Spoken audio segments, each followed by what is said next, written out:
Class 9। Next chapter आपका है working of institution. In this chapter we will talk about the important institution of India. भारत को चलाने वाले कुछ ऐसे इम्पोर्टेंट इंस्टीट्यूट्स जो सभी को पता होने चाहिए, क्योंकि ये हमारे यहाँ पर की फैक्टर हैं। भारत को, हमारे देश को चलाने के पीछे इनका रोल बहुत ज़्यादा इम्पोर्टेंट है। तो आपका लेक्चर 1 में हम देखेंगे कि पॉलिटिकल इंस्टीट्यूशन की ज़रूरत क्यों। सबसे पहला है need for political institution. The government is responsible for providing various things and facilities to the people. तो यहाँ पर सरकार की जिम्मेदारी होती है लोगों को डिफरेंट तरह की चीज़ें और फैसिलिटीज प्रोवाइड करे। It needs to provide security to the people, लोगों को सुरक्षा दे। It needs to work for the welfare of the people, लोगों की भलाई के लिए काम करे। The government has to collect taxes so that it can get money to carry out various welfare program। और इसके लिए सरकार को टैक्स कलेक्ट करना पड़ता है ताकि उन टैक्सेस से जो कमाई हो सरकार की, उससे फिर वो लोगों के लिए डिफरेंट प्रोग्राम्स चला सके। The money from the tax is also utilized in maintaining the government machinery। और सरकारी सिस्टम को चलाने के लिए भी इस पैसे का यूज किया जाता है। There are various organs and departments of the government with separate roles and responsibility। और इन सभी फंक्शंस को अच्छे तरीके से करने के लिए सरकार ने यहाँ पर डिफरेंट डिवीजन कर रखे हैं, अपने डिफरेंट डिवीजन बांट रखे हैं ऑर्गन से। इसके division of responsibilities ensures division of labour. तो ये सारी चीज़ें जो हैं ये इस बात को श्योर रखती हैं कि सभी को बराबर जिम्मेदारी मिले और सभी अपने अपने एरिया को, अपने अपने रिस्पॉन्सिबिलिटी को अच्छे से निभा सके। It also ensures that power is not concern in one person and one particular body. और इसको इस बात को भी देखना पड़ता है कि जो सारी ताकत है देश को चलाने की, वो सिर्फ एक हाथ में ना रहे। उसको बांटने का मतलब क्या है कि ताकत का सही इस्तेमाल होगा। Various department and bodies are called government institution. तो डिफरेंट डिपार्टमेंट और डिफरेंट बॉडीज जो होती है सरकारी, उन्हें गवर्नमेंट इंस्टीट्यूशन कहते हैं। Formation of various institution is necessary for smooth functioning of the government. और इन इंस्टीट्यूशन को बनाने के पीछे कारण ही ये होता है कि सरकार का जो सिस्टम है काम करने का, वो अच्छी तरीके से होता रहे। So this is the need for political institution.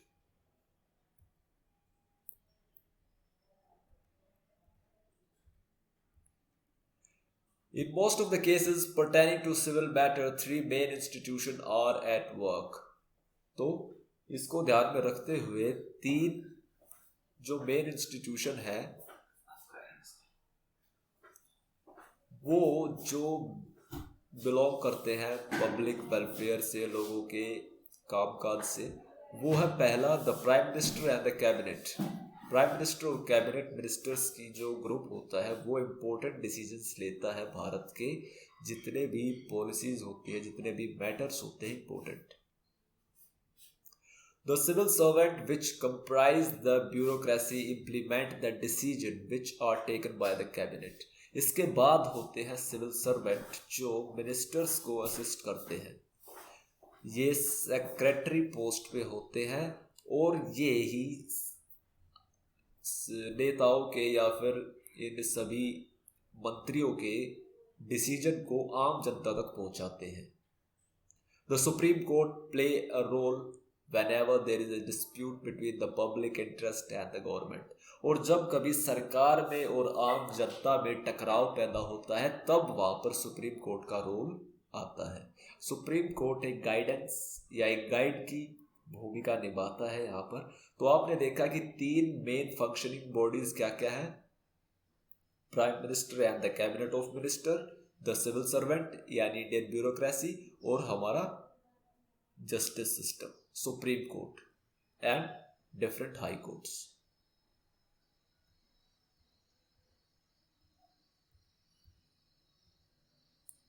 Disadvantages of institution. Disadvantages में क्या है कि जो प्रेजेंस है वेरियस इंस्टीट्यूशन की, ये जो इंस्टीट्यूशन है, इनका जो काम करने का ढंग है, उसका नुकसान क्या है? उसका नुकसान ये है, it leads to delay in decision making which can be quite frustrating for many. यहाँ पर ये कई बार डिले इतना हो जाता है फंक्शनिंग में, काम करने में, जिसकी वजह से प्रॉब्लम क्रिएट होती है,